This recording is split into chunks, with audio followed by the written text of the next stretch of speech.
یہ radio Pakistan pod cost ہے۔ آج ہمارے مہمان ہیں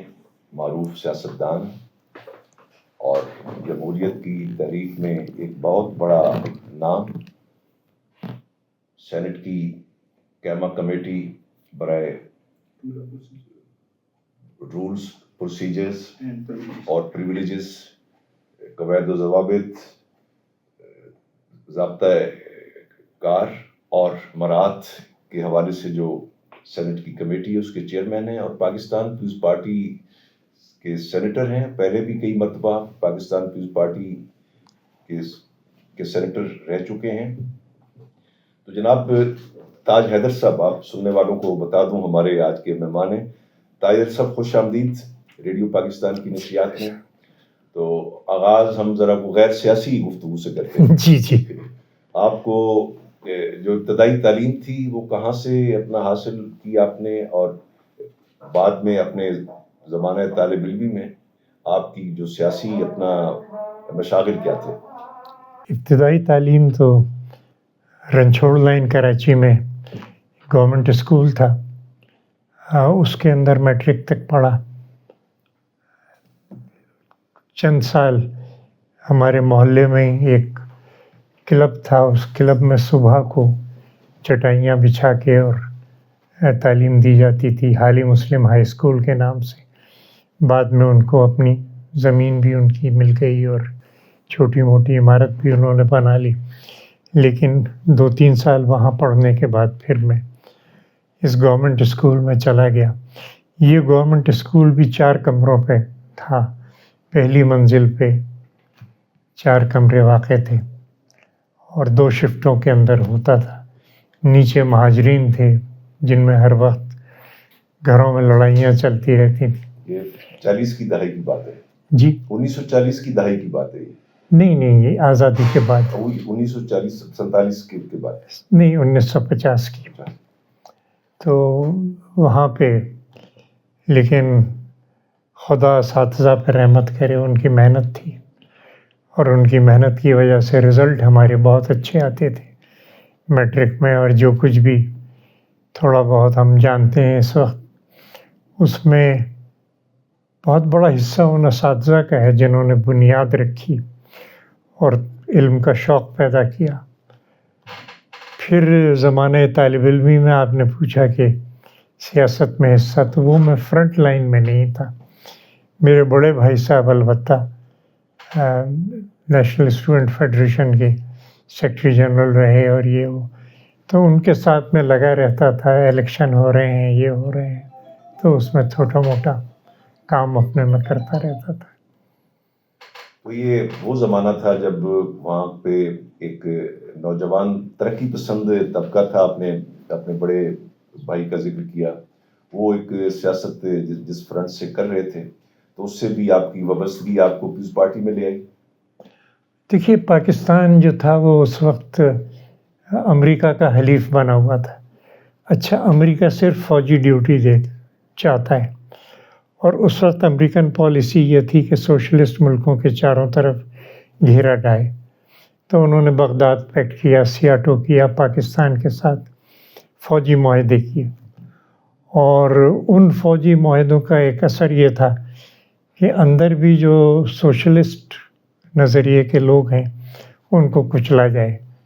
تو جتنے بھی ترقی پسند تھے وہ ایسے پوشیدہ رہ کے کام کرتے تھے، یعنی جیسے طلباء کی انجمن بنا لی، کوئی بزم ادب بنا لی، یا ٹریڈ یونین کے اندر چلے گئے، یا اس طریقے سے۔ پھر یہ ہوا کہ جس وقت پیپلز پارٹی بھٹو صاحب نے بنائی، تو ان کی ایک تھیسس ہے YNU پارٹی، اور اس میں انہوں نے آرگومنٹ یہی دیا ہے کہ ہر ایک کا ایک سیاسی پلیٹ فارم ہے، سوشلسٹوں کا کوئی سیاسی پلیٹ فارم نہیں ہے۔ اس لیے انہوں نے سوشلسٹ پارٹی بنائی، اور جیسے یہ پارٹی بنی تو وہی لوگ کہ جو انڈر گراؤنڈ برسوں کام کرتے رہے تھے، جیلوں میں جاتے رہے تھے، وہ سارے کے سارے پیپلز پارٹی میں آ کے شامل ہوئے۔ تو جو عملی جدوجہد تھی وہ آپ کی کس دور میں شروع ہوئی جب آپ نے سیاست میں حصہ لینا شروع کیا؟ میرے خیال سے محترمہ فاطمہ جناح الیکشن لڑی تھی وہ سمجھیے کہ پہلی جو ہے کہ ان کے الیکشن کے اندر وہی جو اسٹوڈنٹس کا گروپ تھا وہ جب آگے آیا تو ان کے ساتھ میں آ گیا. پھر یہ پاکستان پیپلز پارٹی بنی اور پارٹی بننے سے کئی ماہ پہلے سے بھٹو صاحب سے رابطہ تھا اور لیٹرز بھی ایکسچینج ہوتے تھے, میٹنگز بھی ہوتی تھیں. تو وہ ایک طریقے سے عملی جدوجہد آپ اسے کہہ سکتے ہیں. غالی بھٹو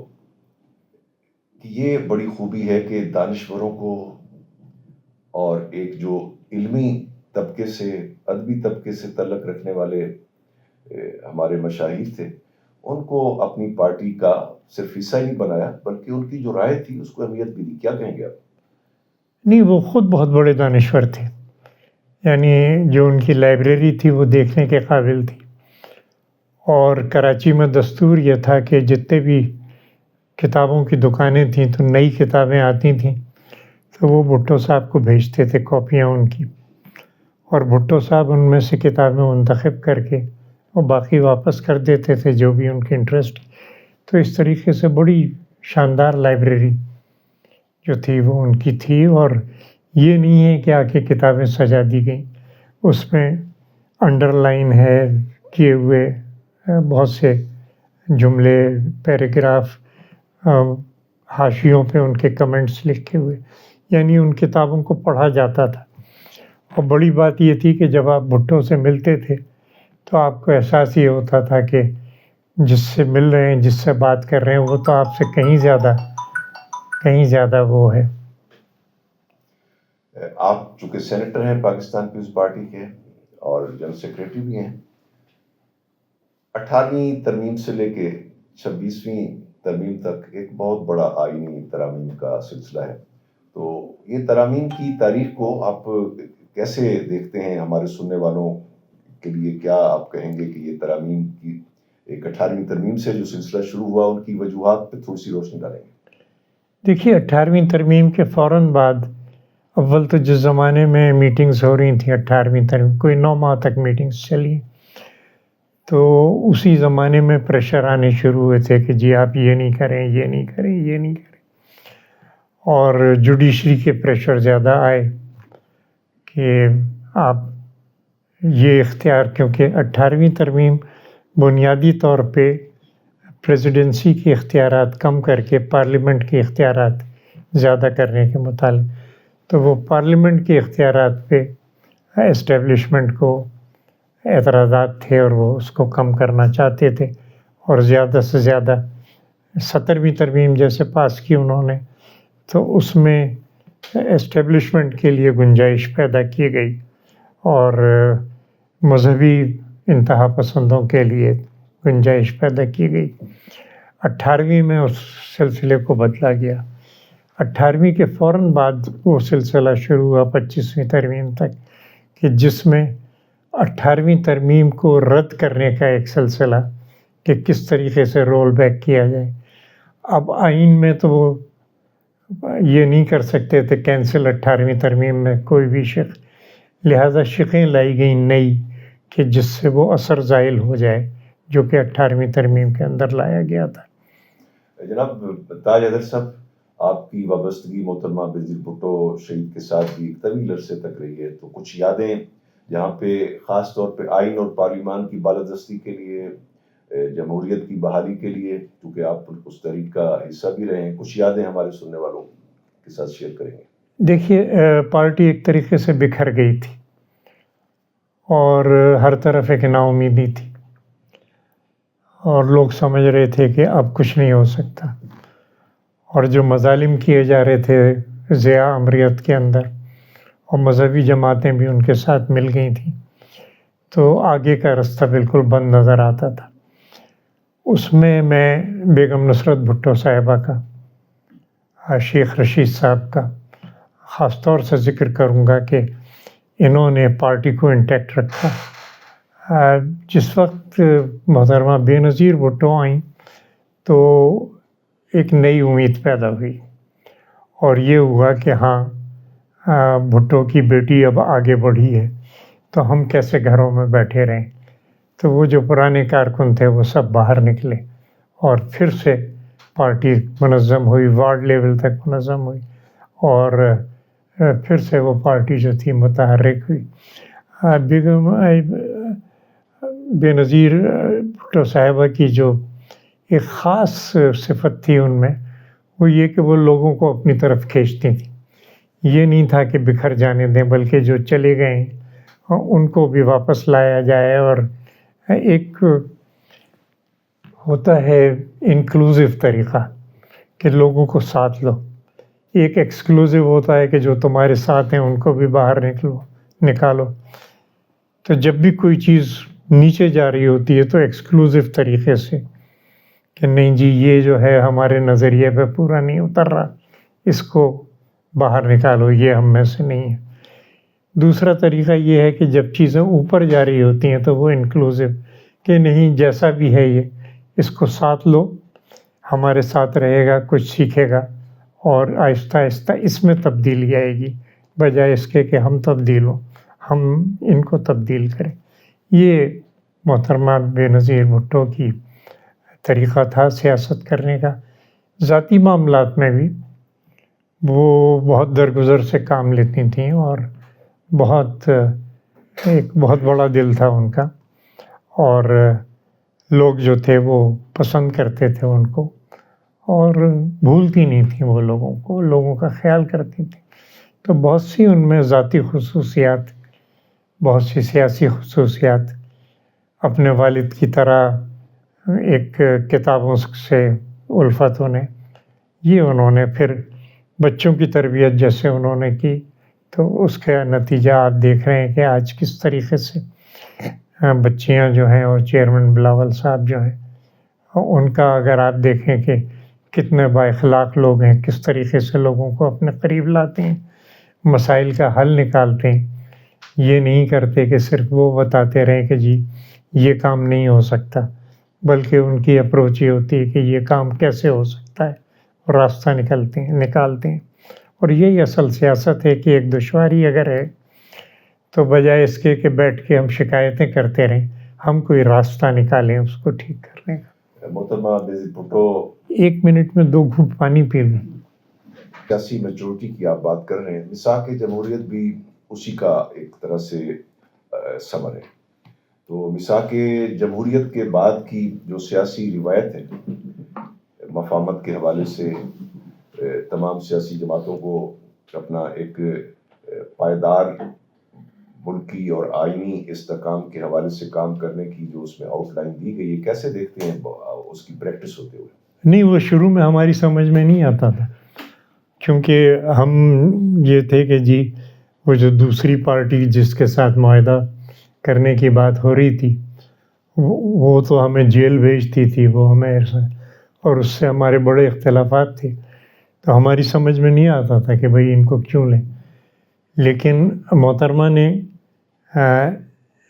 ایک سوال اٹھایا، اور وہ سوال یہ تھا کہ کیا ہم ان کو اسٹیبلشمنٹ کے ساتھ جانے دیں یا اپنے ساتھ لیں۔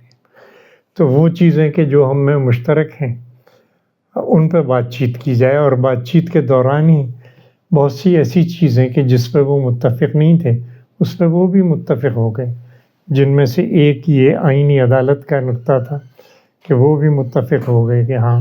ملک میں ایک وفاقی آئینی عدالت ہونی چاہیے۔ اور اس طریقے سے ایک ماحول بنا، ہر چند کے شکایات اس کے بعد بھی رہیں، لیکن ایک ماحول ایسا بن گیا کہ جس میں آپس میں بات چیت، گفت و شنید ہو سکتی تھی اور آگے بڑھا جا سکتا تھا۔ بہت سے لوگ شکایت کرتے ہیں کہ انہوں نے سمجھوتا کیا۔ جی ہاں، انہوں نے سمجھوتا کیا، لیکن اگر آگے بڑھنا ہے تو کہیں نہ کہیں سمجھوتے آپ کو کرنے پڑتے ہیں۔ ہر چیز ایک دفعہ میں نہیں ہو جاتی۔ جو چیزیں ہو سکتی ہیں ان کو کر لیا جائے، باقی جو چیزیں نہیں ہو سکتی، جن پہ ایگریمنٹ نہیں ہے، ان کو فی الوقت رہنے دیا جائے، اور بعد میں وقت ثابت کرے گا کہ وہ چیزیں ٹھیک ہیں اور وہ چیزیں ہونی چاہیے۔ سینیٹر تاج حیدر صاحب، محترمہ بے نظیر بھٹو کی ایک پولیٹیکل ایکومینشپ کی آپ نے بات کی، لیکن دیکھیے کہ محترمہ نے سپیس دی ہے تمام اپنا جو پارلیمنٹ کے اندر ایک نمائندگی کرنے والے مختلف جماعتوں کے لوگوں کو، لیکن عوامی مسائل کو بھی انہوں نے سب سے آئینی، ذرا ہم جو گفتگو کر رہے ہیں اس سے ذرا ہٹ کے، چونکہ آئین کے اندر 1973 کے آئین میں اب جو صحت کا حق ہے، تعلیم کا حق ہے، روزگار کا حق ہے، یہ ساری چیزوں کی ایک طرح سے تحفظ فراہم کیا گیا ہے 1973 کے آئین میں. اور پاکستان پیپلز پارٹی کے اپنا آرکیٹیکٹ سابقہ وزیر اعظم ذوالفقار علی بھٹو شہید نے وہ اپنا 1973 کا آئین اس قوم کو دیا. تو اس آئین کے اندر جو عوام کے حقوق کے، چاہے وہ مالی حقوق ہیں، چاہے تعلیم کا حق ہے، صحت کا حق ہے، روزگار کا حق ہے، اس حوالے سے آج جہاں ہم کھڑے ہیں کیسے دیکھتے ہیں آپ؟ اور آیا ہمارے جو آئین ساز ادارے ہیں ان کے اندر ان امور کے اوپر بھی کوئی ایک مخصوص نقطہ ہے نظر ان شکایات کے تحفظ کے لیے پایا جاتا ہے جو عوام کے حقوق کے وجہ سے؟ دیکھیے، آئین کے جو پہلے 40 آرٹیکل ہیں وہ بنیادی حقوق اور پرنسپلز آف پالیسی کے ہیں.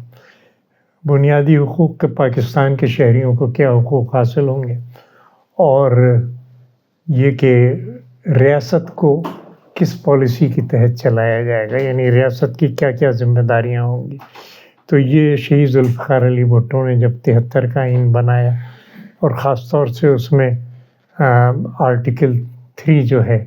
کہ استحصال کا خاتمہ کیا جائے گا اور ہر ایک کو اس کی محنت کے مطابق اجرت دی جائے گی. تو یہ ایک بڑا انقلابی آرٹیکل ہے جو شاید کسی بہت کم ملکوں کے آئین میں یہ چیز جو ہے وہ ہے. لیکن اس کے بعد آئین کے اندر مزید تبدیلیاں جو ہیں، اصل میں بے نظیر بھٹو صاحبہ کے پاس وہ اکثریت کبھی نہیں رہی کہ جس سے وہ 2/3 اکثریت ہوتی تو وہ آئین میں براہ راست کر سکتی. لیکن ان چیزوں کے لیے وہ پارلیمنٹ کے باہر وہ گراؤنڈ بناتی رہیں، لوگوں کو مطلب قائل کرتی رہیں ان چیزوں کے اوپر کہ یہ چیزیں ہونی چاہیے. ایک بہت سا جو ہمارے پاس اس وقت ریکارڈ نہیں ہے وہ ہے کہ جو جلا وطنی کے دور میں انہوں نے کام کیا، اور جس طریقے سے وہ ملکوں گئیں، ہر جگہ گئیں، اور وہاں پہ انہوں نے لیکچرز دیے، تمام چیزیں دیں، یونیورسٹیوں میں گئیں کہ پاکستان میں جمہوریت جو ہے وہ کس طریقے سے آنی چاہیے اور پاکستان میں جمہوریت کی کتنی ضرورت ہے. تو عالمی رائے عامہ کو انہوں نے ہموار کیا اور ملکی رائے عامہ کو ہموار کیا، اور اس کے بعد وہ گراؤنڈ تیار ہو گیا جس کے اندر صدر آصف علی زرداری صاحب نے یہ بالکل محترمہ کے کام کو آگے بڑھاتے ہوئے یہ کہا کہ پارلیمنٹ کے جو اختیارات ہیں، عوام کے جو اختیارات ہیں، وہ عوام کو واپس کیے جائیں. تو اس طریقے سے اس میں آرٹیکل 10A آیا، آرٹیکل 19A آیا، یہ آرٹیکل 25A آیا جس کے اندر یہ تمام چیزیں. تو محترمہ نے گراؤنڈ ورک کیا، اور اس کے بعد یہ تمام جو ترمیمات تھیں آئین کے اندر وہ لائی گئیں، جس میں کہ لیکن بات یہ ہے کہ اب عمل درآمد ہونا چاہیے، عمل درآمد ان کے اوپر ہونا چاہیے، جس سے کہ جو مفادات ہیں وہ اپنے محنت کشوں کو پہنچیں. اور محنت کش طبقات کا بدقسمتی سے آج کل وہ جو مسائل پیدا ہو گئے تھے IMF کی وجہ سے، اس کی وجہ سے جو ہمارے غریب طبقہ ہے اس پہ سارا بوجھ ڈال دیا گیا ہے. IMF کے ساتھ جب بھی جاتے ہیں یہی ہوتا ہے، خدا پاکستان کی معیشت کو بہتر کرے، یہاں روزگار پیدا ہونے لگے، نئی صنعتیں لگیں، تمام چیز تو ان مسائل سے نکل لیں گے. اور اگر ہماری درآمدات جو ہیں وہ برآمدات کے مقابلے میں کہیں زیادہ ہیں، کافی فرق ہے. اس فرق کو کچھ تو ہمارے بیرون ملک جو پاکستانی ہیں وہ جو ترسیلات کرتے ہیں اس سے کم کیا جاتا ہے، لیکن برآمدات کو بڑھانے اور ترسیلات کو بڑھانے کی ضرورت ہے تاکہ وہ جو فرق ہے وہ ختم ہو سکے. اور اگر فرق ختم ہو جائے گا تو IMF کے پاس جانے کی ہمیں ضرورت ہی نہیں ہے، کیونکہ IMF جو ہے وہ صرف IMF سے جتنے بھی پیسے ملتے ہیں وہ اس درآمدات و برآمدات کے درمیان جو فرق ہے اس کو پورا کرنے کے لیے ملتے ہیں. تو اگر ہمیں اس کی ضرورت نہیں رہے گی تو ہم اپنی اور پھر جس وقت وہ یہ پیسے دیتے ہیں تو اس کے ساتھ شرائط دیتے ہیں، تو پھر ہم اپنی شرائط کے اوپر اپنی معیشت کو اپنے پالیسی کے تحت اٹھا سکیں گے. صدر آصف علی زرداری صاحب نے بارہا ایک اکنامک چارٹر کی بات کی ہے، چونکہ اکانومی کی بات ہو رہی ہے، تو اس چارٹر کے حوالے سے کوئی اپنا کنسنسس ڈیولپ ہونے کی یا کوئی ہڈل، کوئی ایسی میٹنگ دوسرے جماعتوں کے ساتھ جس سے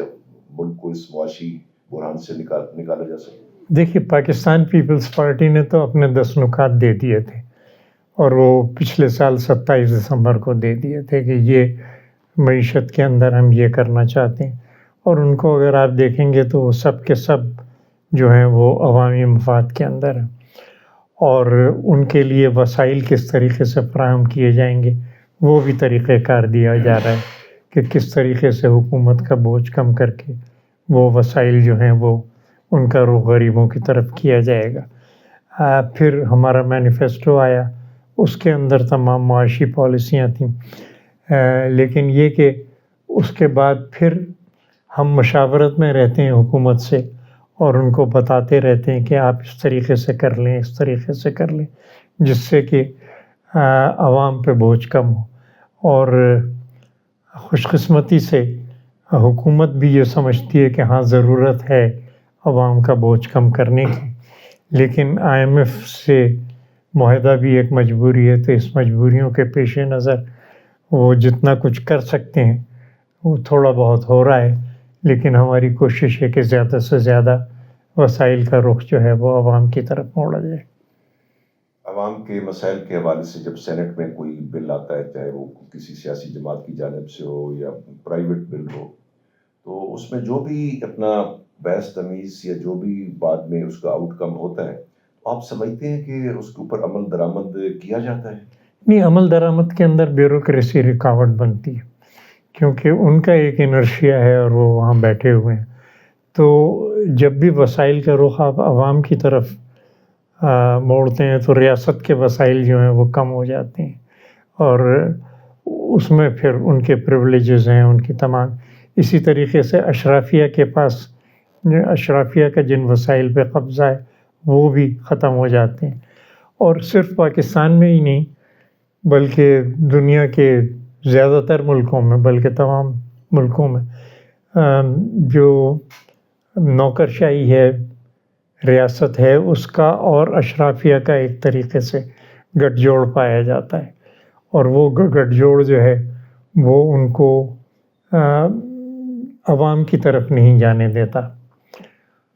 لیکن پارلیمنٹ ایک ایسی جگہ ہے کہ جہاں لوگ منتخب ہو کے آتے ہیں، اور نہ صرف منتخب ہو کے آتے ہیں عوام کے ووٹ سے، بلکہ 5 سال بعد قومی اسمبلی کو جانا پڑتا ہے، اور 6 سال بعد سینیٹرز کو پھر سے جانا پڑتا ہے قومی اسمبلی اور صوبائی اسمبلیوں کے پاس. تو ظاہر ہے کہ وہ پھر ان کو، کیونکہ عوام کو جواب دہ ہیں، اس لیے پالیسی وہی بنتی ہے کہ جس میں عوام کا فائدہ ہو. لیکن اس پالیسی پہ عمل درآمد میں جو ہیں وہ رکاوٹیں آتی ہیں جن کو کہ حل کرنا پڑتا ہے. اپنے سننے والوں کی دلچسپی کے لیے ایک ذرا ہٹ کے میں سوال کروں گا. سینٹ کی اندر جب ووٹ ہوتا ہے کسی بھی اہم قرارداد کے اوپر، تو یقیناً پس پردہ بہت کچھ ہوتا ہے. اس رائے دہی کے عمل سے پہلے رائے ہموار کرنے کے لیے اراکین اپنا پارلیمان کی، تو کوئی دلچسپ واقعات جو کہ ذرا ہمارے سننے والوں کی دلچسپی کے لیے؟ نہیں، وہ تمام ہوتے ہیں، کیونکہ سیاست کا طریقہ یہ ہے کہ جو مسئلہ ہے اس کو تجزیہ کیا جائے، پھر کوئی راہ نکالی جائے کہ اس کو کیسے حل کیا جائے گا. اب آرا مختلف ہوتی ہیں کہ میں کچھ سوچتا ہوں، سینیٹر دوست علی کچھ اور سوچتے ہیں، تیسرے سینیٹر کچھ اور سوچتے ہیں. لیکن یہ کہ جس وقت ہم آپس میں گفت و شنید کرتے ہیں تو ہم اپنا موقف بیان کرتے ہیں، دوسرا اپنا موقف بیان کرتے ہیں، ان کے اندر اختلاف ہوتا ہے، لیکن آپس میں گفت و شنید کر کے اس اختلاف کو دور کیا جاتا ہے، اور اس کی وجہ سے بہت سی باتیں یہ ضروری نہیں ہے کہ میں جو کہہ رہا ہوں وہی صحیح ہے یا دوست علی جو کہہ رہے ہیں وہی صحیح ہے، لیکن آپس میں گفتگو کر کے ہم ایک راستہ نکال سکتے ہیں کہ ہاں ہم اور آپ ان چیزوں پہ مشترک ہیں۔ لیکن اس میں ایک احتیاط کرنے کی بات ہے، اور یہ میں نہیں کہہ رہا، میں علامہ اقبال کو کوٹ کروں گا اس میں۔ مخزن میں ایک ان کا آرٹیکل 1905 میں چھپا ہے جس میں انہوں نے یہ کہا ہے کہ اختلاف اچھی چیز ہے،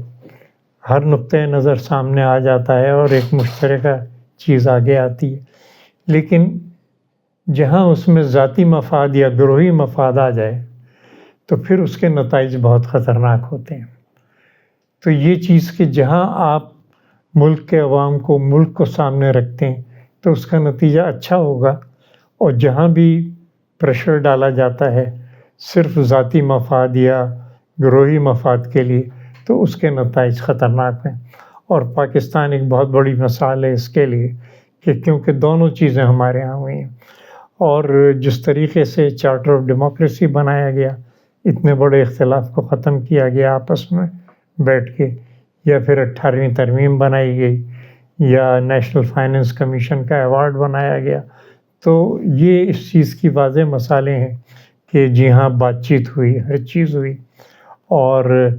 جب بھی ہم نے بات چیت کا رخ اس طرف رکھا ہے کہ ملک کا مفاد کہاں ہے، عوام کا مفاد کہاں ہے، تو پھر ہم ایک دوسرے کو قائل کرنے میں بہت آسانیاں ہوئی ہیں، اور 18ویں ترمیم اس کی ایک بہت بڑی مثال ہے۔ لیکن 18ویں، جیسا کہ میں نے کہا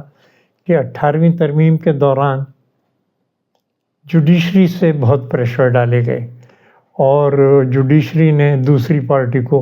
اپنے ساتھ ملا لیا، اور دوسری پارٹی بھی کہ نہیں صاحب، کیونکہ ہمارے پاس تو اکثریت نہیں تھی، ان کو ساتھ لے کے ہی ہم ترمیم کر سکتے تھے، 18ویں ترمیم پاس کر سکتے تھے، تو دوسری پارٹی نے کہ نہیں صاحب ہم یہ چیز تسلیم نہیں کرتے، یہ چیز نکالیں۔ اس کے بعد بہت سی ایسی چیزیں جو انہوں نے بھی تسلیم کی تھیں، بعد میں جوڈیشری نے پریشر ڈالا کہ جی ہم ترمیم کو ہی ختم کر دیں گے اگر آپ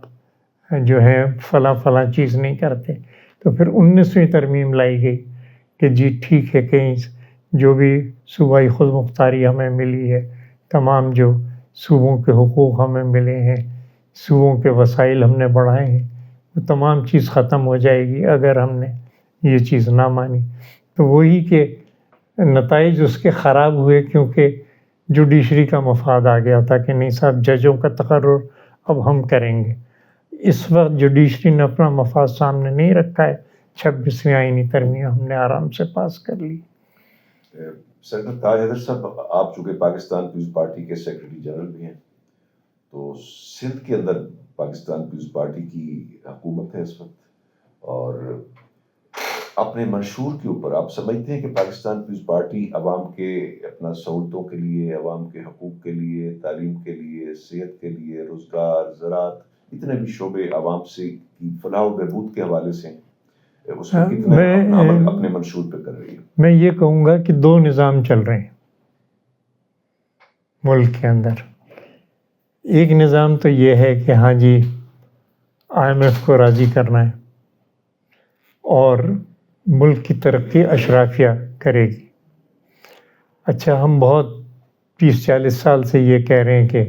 elite is the engine of growth, کہ انڈسٹریاں وہ لگائیں گے فلاں چیز، لیکن ہم دیکھ رہے ہیں کہ اس وقت صرف سندھ کے اندر کوئی 8,000 انڈسٹریز بند ہیں۔ دوسری یہ ہے کہ جو نقطۂ نظر ہے ہمارا کہ پبلک سیکٹر کو لیڈنگ رول دیا جائے، اور پبلک سیکٹر کے ساتھ پرائیویٹ سیکٹر ملے، اور دونوں مل کے ملک کی معیشت کو ترقی دیں۔ اور پبلک سیکٹر جس وقت کے ایک لیڈنگ رول ادا کرتا ہے تو ہم سمجھتے ہیں کہ اس میں کامیابی ہوتی۔ تو سندھ میں جو آپ نے دیکھا ہے، جیسے میں تھر کا آپ کو مثال دوں کہ حکومت سندھ نے 54% سرمایہ خود لگایا، اور اس کے بعد پرائیویٹ سیکٹر آیا اور انہوں نے باقی سرمایہ لگایا، اور جس وقت کام شروع ہوا تھر کے اندر تو اس کے بعد اس وقت لائن لگی ہوئی ہے باہر کے انویسٹمنٹ کی۔ تو یہ سوچنا کہ لوگ باہر سے آئیں گے اور ہمارے ملک کو فائدہ پہنچائیں گے، جی ہاں ضروری ہے، باہر سے بھی لوگ آتے ہیں، لیکن اس کے لیے یہ ضروری ہے کہ ہم خود، ہماری حکومت سرمایہ کاری کرے اور ہماری حکومت جو ہے وہ نجی شعبے کو ساتھ لے اور سرمایہ کاری کرے۔ تو سندھ کے اندر انڈسٹریلائزیشن کے اندر تو ہم یہ کر رہے ہیں، وہی جو لیاقت علی خان نے PIDC کے اندر کیا تھا۔ تو ایک تو انڈسٹریلائز کے اندر پھر سوشل سیکٹرز کے اندر بھی ہم لے آئے ہیں۔ بہت سے جو ہمارے اسپتال ہیں اس میں سندھ حکومت کا سرمایہ ہے، لیکن ان کا مینجمنٹ جو ہے وہ نجی شعبے کے پاس ہے، کیونکہ وہ کم خرچے کے اندر بہت اچھے رزلٹ دے رہے ہیں۔ اسی طریقے سے بہت سے تعلیمی ادارے جو ہیں اس کے اندر بھی یہی پبلک پرائیویٹ سیکٹر چل رہا ہے کہ مینجمنٹ جو ہے وہ نجی سیکٹر کو دیا ہے، کیونکہ وہ ایفیشنسی کو دیکھتے ہیں۔ لیکن سندھ میں تعلیم مفت ہے۔ سندھ کے اندر جو علاج کی سہولتیں ہیں وہ بڑے سے بڑا علاج کے جس پہ ایک لیور ٹرانسپلانٹ ہے جس سے 50-60 لاکھ خرچہ آتا ہے وہ وہاں مفت کیا جاتا ہے۔ وہ سارا تو وہ ہم حکومت کے وسائل سے کرنے کے قابل ہو گئے کہ اس کے اندر نجی شعبے جو ہیں وہ، ہاں کوئی اگر ڈونیشن دیتا ہے یہ ہے تو SIUT بھی اسی طریقے سے چل رہا ہے۔ دوسرے جو ہمارے ادارے ہیں وہ بھی ڈونیشن قبول کرتے ہیں، لیکن جو بنیادی سرمایہ کاری ہے وہ حکومت کر رہی ہے اور عوام کو فائدہ پورے ملک سے لوگ آ رہے ہیں وہاں سندھ میں اپنا علاج کرانے کے لیے۔ اور میں یہی پنجاب میں بہت کوششیں کی جا رہی ہیں، پنجاب میں وزیر اعلیٰ بہت متحرک ہیں، تو اس کا ابتدا کی جائے، لیکن ابتدا وہیں سے ہوگی کہ سرکاری شعبہ آگے آئے اور انڈسٹریلائزیشن کے اندر بھی، ملک کے اندر جو صنعت شعبہ ہے اس کے اندر بھی جو ہے۔ اب دیکھیں تھر کے اندر بجلی ہمیں 4-4.5 روپے ہمیں پڑتی ہے فی یونٹ، تو اب اس نظام کو ٹھیک کرنا ہے کہ کس طریقے سے، میں کیوں 50 روپے فی یونٹ ادا کروں اگر میں 4 روپے کی یونٹ، پھر اتنا وہاں پہ، یعنی تھر جو کہ ایک 30,000 اسکوائر کلومیٹر کا ریگستان تھا آج ایک جنگل ہے، اس لیے کہ زیر زمین پانی کو صاف کر کے لوگوں کے اور جانوروں کے پینے کے پانی کا وہ کیا ہے، فصلوں کے لیے پانی ہے۔ اب بارش بھی، تھر کا ڈسٹرکٹ ایسا ہے کہ جہاں سب سے زیادہ آج کل پاکستان میں بارش ہو رہی ہے، کیونکہ اب وہ 30,000 اسکوائر کلومیٹر کا ایک فارسٹ ہے، اور جو کہ کراچی کی طرف آنے والے بہت سے خطرات کو جو کہ مانسون کے ذریعے آتے ہیں تو وہ بادل اب تھر کی طرف چلے جاتے ہیں اور تھر میں اللہ کی رحمت برستی ہے۔ تو یہ مولا کا کرم ہے کہ اس طریقے سے ہو رہا ہے، لیکن طریقہ کار ہمارا سندھ کے اندر یہ ہے، اور ہماری کوشش ہے کہ اب بلوچستان میں ہماری حکومت ہے، وہاں بھی انشاءاللہ ہم اس طریقہ کار کو آگے بڑھا رہے ہیں۔ صحت کے شعبے میں بہت کرنے کی ضرورت ہے بلوچستان، تعلیم کے شعبے میں بھی۔ اب یہ اگر نہ آتا یہ تباہی 2 سال پہلے جو آئی بارشوں سے، تو ہم یونیورسٹیوں کی تعلیم بھی مفت کر رہے تھے سندھ کے اندر، میڈیکل کالج کی، انجینئرنگ کالج کی، یہ بھی ہم مفت کر رہے تھے تاکہ لوگوں کو میرٹ پہ داخلے ملیں، لوگوں کو اس وجہ سے نہیں ملیں کہ کوئی اس وجہ سے محروم نہ رہ جائے کہ اس کے پاس فیس دینے کے پیسے نہیں ہیں۔ تو ہم تعلیم کو بھی اگر اگلے سال نہیں تو اس سے اگلے سال انشاءاللہ کر لیں گے، لیکن یہ کہ وسائل کو عوام کے لیے خرچ کیا جائے، یہ میرے خیال سے ایک بنیادی فرق ہے۔ آپ کا بہت قیمتی وقت لیا۔ آخر میں ایک سوال سے تاج سب کرنا چاہوں گا کہ آپ نے اپنی زندگی میں توازن کیسے برقرار رکھا ہوا ہے؟ ایک بہت بڑی جماعت کے، سیاسی جماعت کے آپ سیکریٹری جنرل بھی ہیں، پھر اس کے علاوہ سینٹ کی قیامہ کمیٹی کے چیئرمین بھی ہیں، پھر آپ کے اندر ایک لکھنے پڑھنے کا، مطالعے کا بھی ہمیشہ سے ایک ذوق بھی رہا ہے، پھر سماجی زندگی بھی ہے، پھر فیملی کو بھی وقت دینا، دوست احباب کو وقت دینا، پھر اپنی ہابیز۔ میرے خیال سے اگر ترجیحات متعین کر لیں، ہم بہت سا وقت جو ہے وہ خرچ کر دیتے ہیں، ٹی وی پہ ڈرامے دیکھے جا رہے ہیں جن کے اندر کچھ نہیں ہے، بہت سا وقت ہم خراب کرتے ہیں اس کے اندر، یا جو ہماری رسومات ہیں اس کے اندر بہت سا وقت خراب ہوتا ہے. لیکن اگر ترجیحات متعین کر لی جائیں کہ کون سی چیز زیادہ اہم ہے تو میرے خیال سے کافی وقت ہوتا ہے کام کرنے کو. بہت شکریہ جناب تاج صاحب آج ریڈیو پاکستان کو وقت دینے کا، اور ہمارے ساتھ سینٹ کے اندر لائی جانے والی ترامیم، پاکستان کی آئینی تاریخ اور سیاسی تاریخ اور معاشی اور عوامی مسائل کے اوپر بات کرنے کا بہت بہت شکریہ. آپ کی تشریف آوری کا بہت شکریہ، عزت افزائی ہے میری.